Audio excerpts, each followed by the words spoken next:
Hello दोस्तों, नमस्कार। Welcome back. And आज से हम लोग स्टार्ट करेंगे प्लांट्स की एम्ब्रियोलॉजी। और प्लांट्स की एम्ब्रियोलॉजी के अंदर हम लोग पढ़ेंगे यहाँ पर कि फ्लावरिंग प्लांट्स यानी कि एंजियोस्पर्म प्लांट्स होते हैं, उनके अंदर किस तरीके से लाइफ बनती है, किस तरीके से नया प्लांट बनता है एंड किस तरीके से यहाँ पर पोलन ग्रेन से, जिनको बोलते हैं हम लोग मेल गेमेट्स, और एग सेल्स जिनको बोलते हैं फीमेल गैमेट्स, ये किस तरीके से बनते हैं एंड फर्टिलाइजेशन कैसे होता है, और एक सीड के अंदर जो एम्ब्रियो डेवलपमेंट है वो किस तरीके से होता है, ये सब चीजें हम लोग प्लांट एम्ब्रियोलॉजी के अंदर डिस्कस करेंगे।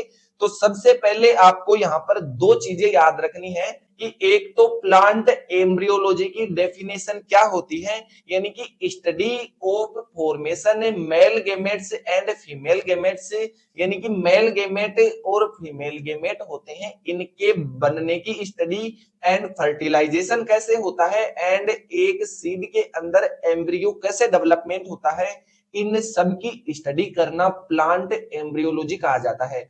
दूसरी चीज है वो याद रखनी है कि इंडियन ने जो प्लांट एम्ब्रियोलॉजी है उसके फादर कहा जाता है प्रोफेसर पंचानन माहेश्वरी को।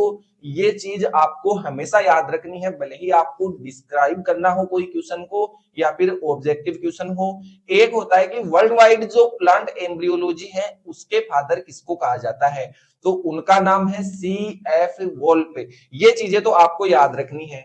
फिर आगे की चीज है कि भले ही आपको प्लांट्स की जो फिजियोलॉजी है वो पढ़नी है या फिर प्लांट्स की एम्ब्रियोलॉजी पढ़नी है, यानी कि आपको बोटनी के अंदर कुछ भी पढ़ना है तो आपको फ्लावर की स्ट्रक्चर याद रखनी होगी। यानी कि किसी भी फ्लावर की आपको स्ट्रक्चर के ये चार पार्ट्स याद रखने होंगे। एक होता है सेपल, यानी कि जो फ्लावर का जो बेसल पार्ट होता है, जो ग्रीन टाइप का होता है, उसको बोलते हैं सेपल्स। और फ्लावर के जो सबसे अपर पार्ट होते हैं, यहाँ पर बोल सकते हैं इसको स्टिग्मा या फिर स्टिग्मा स्टाइल, और ओवेरी को एक साथ बोल सकते हैं कार्पल, इसको बोलते हैं कार्पल। और ये जो एंथर और ये जो फिलामेंट होता है, एंथर को बेस से अटैच करने वाला, इन दोनों को बोलते हैं स्टेमन।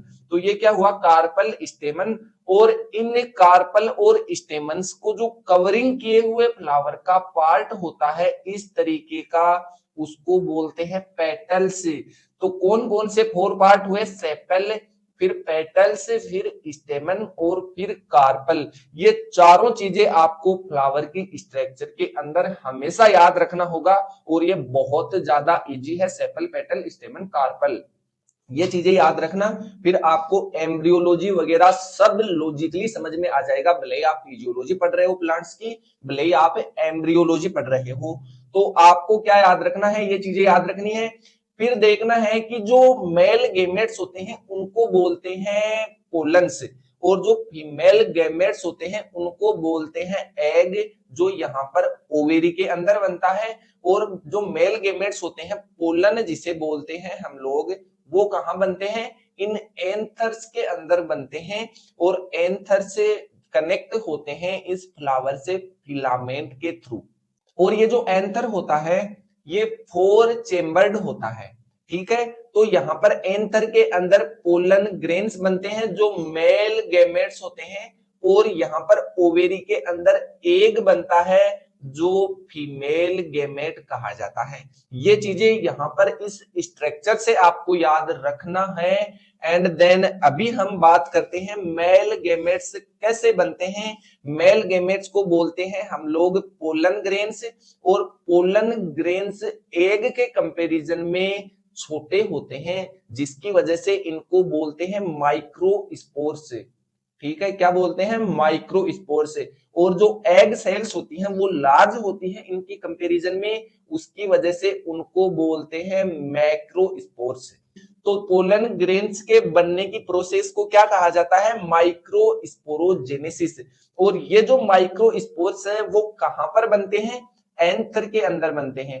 एंथर क्या होता है, इस तरीके से फोर चेम्बर्ड होता है, और इन फोर चेम्बर्स के अंदर जो लोकेशन होती है जहां पर पोलन ग्रेन बनता है उसको बोलते हैं पोलन सेक। इतना याद रखना है। या फिर बात कर सकते हैं हम, उसको बोलते हैं माइक्रोस्पोरेंजियम। माइक्रोस्पोरेंजियम और पोलन सेक दोनों एक ही बात है, और ये होती है फाइनल लोकेशन जहां पर पोलन ग्रेन्स वाली सेल होती है, उस सेल को कहा जाता है पोलन मदर सेल। तो पोलन मदर सेल कहाँ हुई? यहाँ पर पोलन सेक या फिर जिसको बोलते हैं माइक्रोस्पोरेंजियम, उसके अंदर। ये जो पोलन मदर सेल्स होती हैं, ये क्या होती है, एक चेंबर के अंदर एक सेल बनती है एक टाइम में, यानी कि ये जो सेल्स होती हैं यहाँ पर जिससे पोलन ग्रेन बनते हैं उनको बोलते हैं पोलन मदर सेल्स। तो 4 चेम्बर्ड हो गए, एक पोलन मदर सेल्स होती हैं वो डिप्लॉइड होती हैं, और उस डिप्लॉइड पोलन मदर सेल्स के अंदर मियोसिस होता है, and meiosis first and meiosis second के बाद में एक pollen mother cells 4 pollen cells के अंदर डिवाइड हो जाती है, और ये जो चारों सेल्स होती हैं वो हैप्लॉइड होती हैं।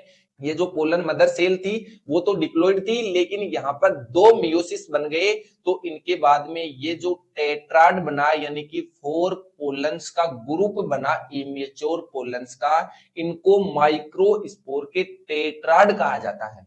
ठीक है, और ये क्या होते हैं, हैप्लॉइड होते हैं, और ये सेपरेट होते हैं, इंडिविजुअल्स अलग अलग सेपरेट हो जाते हैं, तब इनको बोल सकते हैं हम लोग पोलन ग्रेन्स।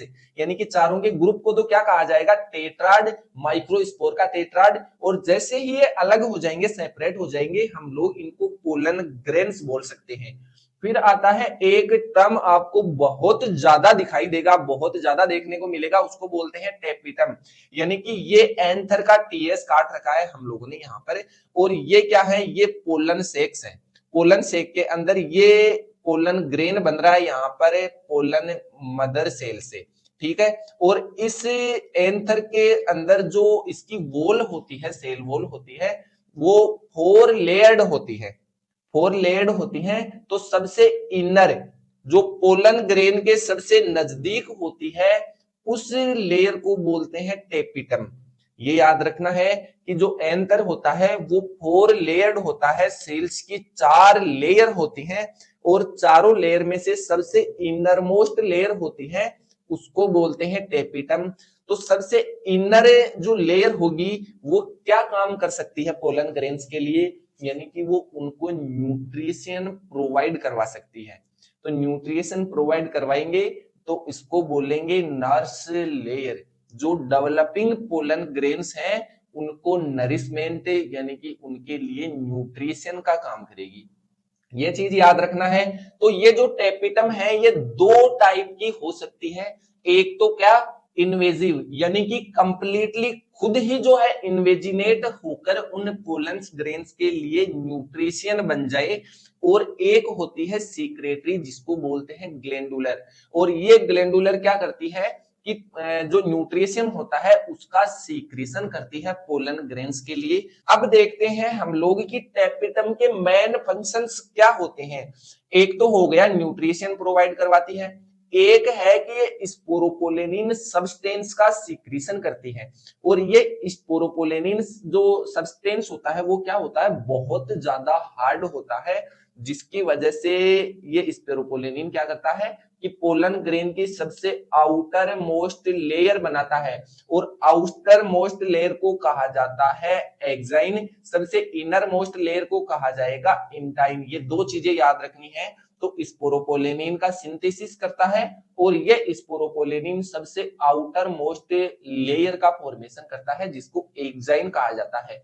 फिर आता है पोलन किट, यानी कि ये एक म्यूकस टाइप का सब्सटेंस सिक्रीट करता है, जो क्या होता है, स्टिकी यानी कि चिपकने वाला होता है, ऑयली टाइप का होता है। ये क्या करता है कि पोलन ग्रेन्स को स्टिकी बनाकर रखता है, जैसे ही कोई इंसेक्ट इन फ्लावर्स पे आकर बैठेगा तो ये उसके पैरों से चिपक जाएगा, एंड नेक्स्ट फ्लावर के साथ में ये वहां पर डिटेचमेंट हो जाएगा, जिससे फर्टिलाइजेशन पोलिनेशन हो जाएगा फ्लावर्स का, प्लांट्स का। ठीक है, तो इसको बोलते हैं पोलेन किट का भी काम करता है। और एक होता है सेलेज एंजाइम का सिक्रीशन करता है, जिससे ये टेट्राड कहा था हम लोगों ने, माइक्रोस्पोर्स का टेट्राड, इन टेट्राड में से अलग अलग करता है, इंडिविजुअल पोलन ग्रेन्स को सेपरेट करता है टेट्राड में से। ये चीज याद रखनी है। तो ये 4 फंक्शन हो गए टेपिटम के, और 2 टाइप की हो गई टेपिटम, ये याद रखना है यहां से। और कुछ भी आपको याद नहीं रखना है। तो इस तरीके से पोलन ग्रेन्स बनते हैं, और पोलन ग्रेन्स इस तरीके से बनने के बाद में एक इंडिविजुअल पोलन ग्रेन होता है, वो यहाँ पर स्टिग्मा के ऊपर जाकर लैंड होता है, और वहां पर पोलन ट्यूब ग्रो करती है, जिसको हम लोग पोलिनेशन फर्टिलाइजेशन कहा जाता है। और सबसे जो आउटर मोस्ट लेयर होती है वो एक्साइन होती है, और एक्साइन बनती है टेपिटम से।